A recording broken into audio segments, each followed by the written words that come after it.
2024 সালের 5 আগস্ট ছাত্র জনতা অভ্যুত্থানে অবসান ঘটে শেখ হাসিনার দীর্ঘ দেড় দশকের শাসনের। 3 দিন পর 8ই আগস্ট দেশ পরিচালনার দায়িত্ব নেন নোবেল বিজয়ী ডক্টর মোহাম্মদ ইউনূস। শুরু হয় অন্তর্বর্তীকালীন সরকারের যাত্রা। রাষ্ট্র সংস্কার সহ নানা সমস্যায় জর্জরিত দেশটিকে টেনে তোলার একটি কঠিন মিশনে নামেন ডক্টর মোহাম্মদ ইউনূস।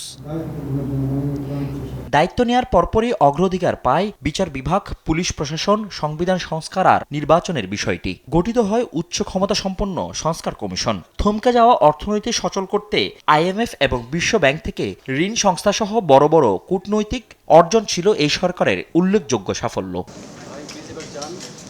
তবে যাত্রাপথ মসৃণ ছিল না। জুলাই বিপ্লবে আহতদের চিকিৎসা, পুনর্বাসন এবং বন্যায় ক্ষতিগ্রস্ত মানুষের পাশে দাঁড়ানোই ছিল বড় চ্যালেঞ্জ। পাশাপাশি দ্রব্যমূল্যের ঊর্ধ্বগতি আর আইনশৃঙ্খলা বাহিনীর পরিস্থিতি নিয়েও সরকারের পড়তে হয়েছে কঠিন পরীক্ষায়। গুম হওয়া ব্যক্তিদের সন্ধানে গুম কমিশন গঠন এবং আন্তর্জাতিক অপরাধ ট্রাইব্যুনালে বিচারের উদ্যোগ নেয় সরকার।